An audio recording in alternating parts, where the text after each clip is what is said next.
అందరికీ నమస్కారం. ముందుగా నాకు జన్మనిచ్చిన నా తల్లిదండ్రులకు, నా గురువులు, దైవ సమానులైన మా అమ్మమ్మ గారు, తాతయ్య గారికి నా సాష్టాంగ నమస్కారములు. నా ఇష్టదైవానికి ప్రణామములు.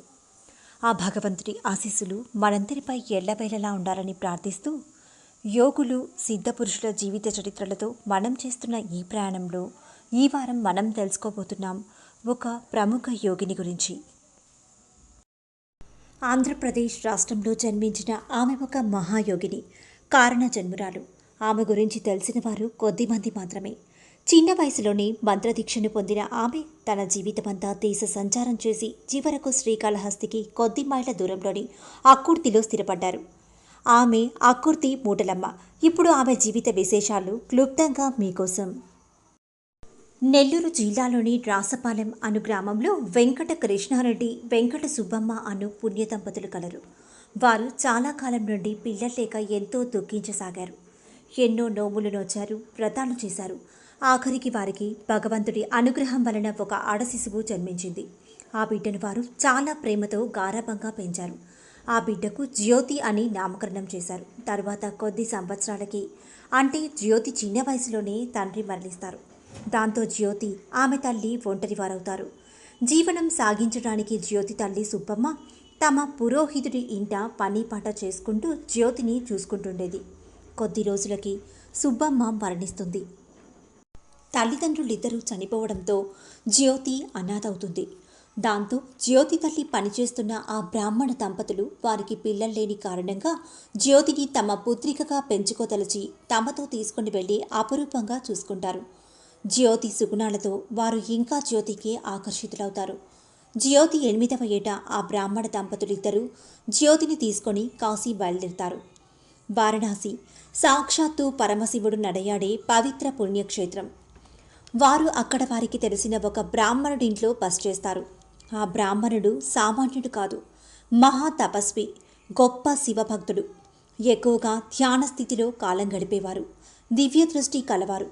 అటువంటి ఆ బ్రాహ్మణుడు జ్యోతిని చూసిన రోజే జ్యోతిలో ఆధ్యాత్మిక చిహ్నాలను గుర్తిస్తాడు. దాంతో జ్యోతికి జపతపాలు, పురాణాలు, వేదాలు, ఉపనిషత్తుల గురించి తెలియజేయదలచి జ్యోతి తల్లిదండ్రులతో జ్యోతి సామాన్యురాలు కాదని, జ్యోతిని కాశీలోనే తమ వద్దనే విడిచిపెట్టాలని, ఆమె భవిష్యత్తుకు మీరు అడ్డు కాకూడదని నచ్చచెప్పి ఒప్పిస్తాడు. బ్రాహ్మణుడి మాటలు అర్థం చేసుకొని ఆ దంపతులు జ్యోతి భవిష్యత్తు కోసం ఆమెను విడవలేక కన్నీరు మున్నీరై బరువెక్కిన గుండెతో తిరిగి తమ స్వగ్రామానికి పయనమవుతారు. తరువాత గురువుగారు జ్యోతికి 12 సంవత్సరాల పాటు అన్ని విద్యలు నేర్పిస్తారు.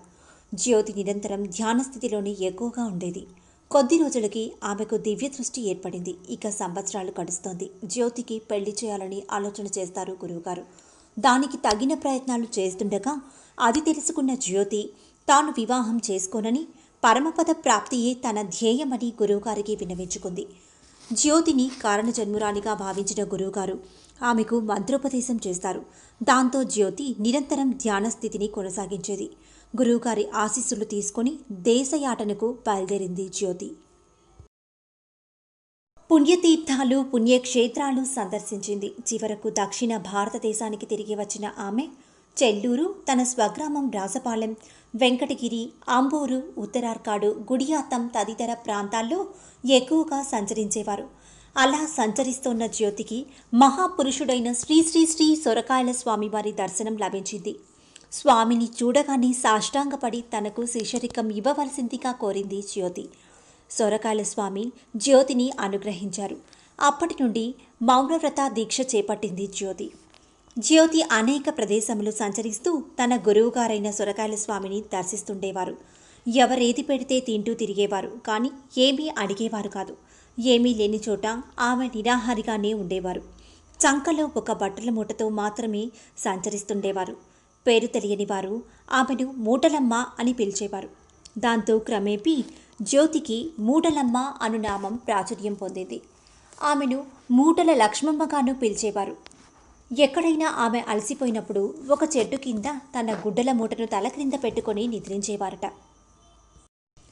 ఆ సమయంలో ఆమె చుట్టూ ఒక వలయాకారంలో రక్షణ రేఖలాగా ఒక కాంతి ఏర్పడేదట. ఆమె నిద్రలేవగానే అది పాయమయ్యేదట. ఇది చూసిన వారు ఆశ్చర్యపోయేవారు. ఇలానే ఒకసారి శ్రీకాళహస్తి సమీపాన పెద్ద కన్నని అను గ్రామం చివర ఒక చెట్టు నీడలో తన మూట పెట్టుకొని నిద్రిస్తోంది జ్యోతి. అప్పుడు ఆమె చుట్టూ ఏర్పడిన కాంతిని చూసి అక్కడి వారందరూ ఆశ్చర్యపోయారు. అప్పటి నుండి ఆమెను గౌరవించసాగారు. తరువాత కాలక్రమంలో ఆమె మహిమలు ఒక్కొక్కటిగా ప్రకటితమయ్యాయి. ఆమెను తెలిసిన వాళ్ళు అడిగి మరీ భిక్ష వేసేవారు. తెలియని వాళ్ళు పిచ్చి బిచ్చకత్తె అని హేళన చేసేవారు. మౌనవ్రతం కనుక తనను ఎవరేమి అన్నా ఎవరేమి అడిగినా బారు మాట్లాడేది కాదు జ్యోతి. ఆమె మహిమలు తెలిసి ప్రజలు ఆమెకు తమ కష్టాలు విన్నవించుకునేవారు. ఆమె చల్లని దృష్టి పడినంత మాత్రం చేతనే రోగాలు నయమయ్యేవి.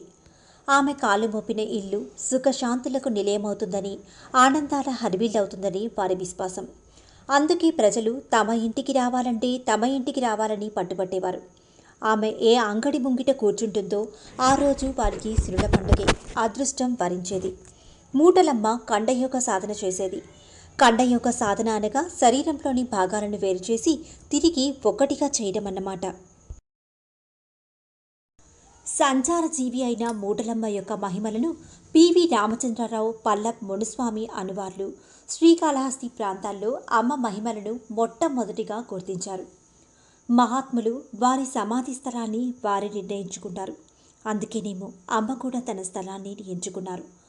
అక్కుర్తి గ్రామం వెలుపల రైల్వే స్టేషన్ మైదానంలో స్థిరపడ్డారు మూటలమ్మ.